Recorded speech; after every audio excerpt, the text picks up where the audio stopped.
অহা 18, 19, 20 ডিচেম্বৰৰ পৰা তিনিদিনীয়া বৰ্ণিল কাৰ্যসূচীৰে নিখিল বড়ো ছাত্ৰ সন্থাৰ ওদালগুৰি জিলা সমিতিৰ যি বাৰ্ষিক অধিৱেশন 50 বছৰীয়া বাৰ্ষিক অধিৱেশন সেই অধিৱেশন আৰম্ভ হ'ব। তাক লৈ যুদ্ধকালীন প্ৰস্তুতিৰে যিসমূহ কাম সেইসমূহ কাম সমগ্ৰ এই অঞ্চলৰ ৰাইজে কৰি থকা পৰিলক্ষিত হৈছে। এই দৃশ্য হৈছে দৈফামৰ নলবাৰী হাইস্কুলৰ খেলপথাৰৰ আৰু এই খেলপথাৰ প্ৰায় 20 বিঘা মাটি সামৰি এইদৰে আচলতে নিখিল বড়ো ছাত্ৰ সন্থাৰ ওদালগুৰি জিলা সমিতিৰ তেওঁলোকৰ যি বৰ্ণিল কাৰ্যসূচী তেওঁলোকৰ নিখিল বড়ো ছাত্ৰ সন্থাৰ বৰ্ণিল কাৰ্যসূচী যি অনুষ্ঠিত হ'ব আৰু সেই কাৰ্যসূচী উদযাপন কৰিবলৈ এইদৰে প্ৰস্তুতি চলোৱা পৰিলক্ষিত হৈছে। ইয়াত এই অনুষ্ঠানত তিনিদিনীয়া কাৰ্যসূচীত অসমৰ বিভিন্ন প্ৰান্তৰ লগতে অসমৰ দীপেন বড়োকে আৰম্ভ কৰি BTC মুখ্য কাৰ্যবাহী সদস্য প্ৰমোদ বড়োকে আৰম্ভ কৰি বিভিন্ন লোকে ইয়াত বিশিষ্ট লোকে অংশগ্ৰহণ কৰিব আৰু তাক লৈ প্ৰস্তুতি দেখা পৰিলক্ষিত হৈছে। যিহেতু মাজত মাত্ৰ 6টা বা 7টা দিন আছে, তাক লৈ এইদৰে আচলতে যুদ্ধকালীন প্ৰস্তুতি কৰা পৰিলক্ষিত হৈছে। মোৰ লগত নিখিল বড়ো ছাত্ৰ সন্থাৰ লগতে উদযাপন সমিতিৰ কিছু বিষয়ববী আছে, তেওঁলোকৰ পৰা মই পোনে পোনে জানিবলৈ চেষ্টা কৰিম। প্ৰস্তুতি কেনেকুৱা? হয়, আমি যুদ্ধকালীনভাৱে আমি এই মানে 18, 19, 20, 2024 হ'বলগীয়া নিখিল বড়ো ছাত্ৰ সন্থাৰ যি 50তম অধিৱেশন ইয়াত আমি সফলতা কৰিবৰ কাৰণে যুদ্ধকালীন হিচাপে আমি কাম কৰি আছোঁ। আৰু ইয়াত আমি অৰ্ধবান সমিতিয়ে নিজে নিজে ডিপাৰ্টমেণ্টৰ নিজৰ কাম কৰি এতিয়ালৈকে প্ৰায় আগবাঢ়িছে। আৰু ইয়াত আমাৰ প্ৰায় 44খন এই নলবাৰী আঞ্চলিক কমিটি এপছৰ তাতে মানে ৰিপ্ৰেজেণ্ট কৰে।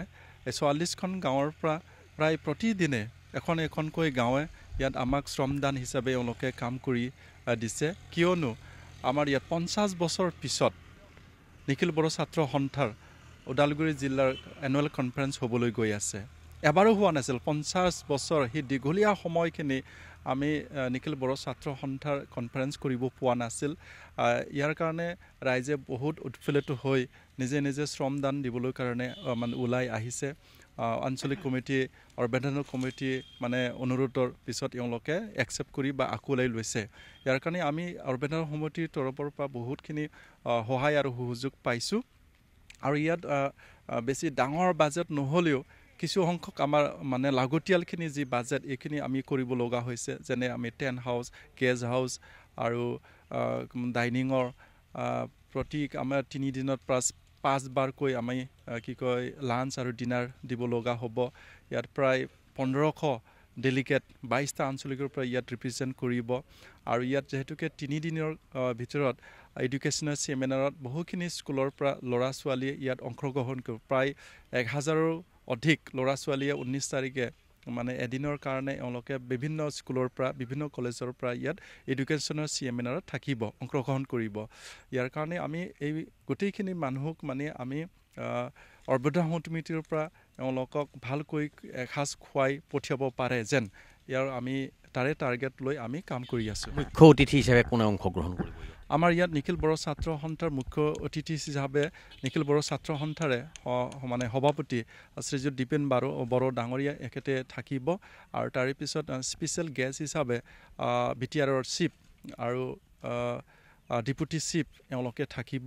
তাৰে পিছত আমি মংগলদৈ আৰু ওদালগুৰি সমষ্টিৰ লোকসভা সমষ্টিৰ মানে MP এখেতক আমি আমন্ত্ৰণ কৰিছে। এতিয়ালৈকে এওঁ মানে আহিবলৈ কাৰণে কথা দিছে, কিন্তু পাৰ্লিয়ামেণ্ট যদিয়ে শেষ হয় ছুটি পায় তেতিয়াহ'লে আহিব বুলি যোৱাকালি আমাক মানে সাক্ষাৎ দিছে। আৰু এখেতৰ পৰা আমাক মানে অৰ্বেধন সমিতিত যিখিনি মানে লাগতিয়াল মানে সুবিধা কৰি দিয়াৰ কাৰণে MPও আমাক মানে সঁহাৰি দিছে। সাংস্কৃতিক সন্ধিয়াৰ কিবা বিশেষ আকৰ্ষণ আছে? হয়, আমি সাংস্কৃতিক সন্ধিয়া হিচাপে ঠিক তেনেকৈ ৰখা নাই। তথাপি অপেন ছেশ্যনৰ জাষ্ট শেষ হোৱাৰ লগে লগে প্ৰায় 1-1.5 ঘণ্টাৰ কাৰণে সন্ধিয়া বা দুপৰীয়া সময় আমি কালচাৰেল এটা শ্ব'কেজ বুলি নাম দি আমি এটা বড়ো আৰ্টিষ্টবিলাকৰ যিখিনি ৰিনাউণ্ড আৰ্টিষ্ট যেনে বিগ্ৰাই ব্ৰহ্ম, ফুকন বড়ো আৰু নিতামণি বড়ো আৰু মনচম এওঁলোকক মানে এওঁলোকক আমন্ত্ৰণ কৰা হৈছে। হয়, মোৰ লগত অভ্যৰ্থনা সমিতিৰ কিছু বিষয় আছে, তেওঁলোকৰ পৰা জানিব বিচাৰিম। কি ক'ব, কেনেকুৱা আপ্যায়ন কেনেকুৱা কৰিব? আপ্যায়ন আমি অঞ্চল বিষয় হৈ পেলাই আমি বহুতখিনি চেষ্টা দি আছোঁ।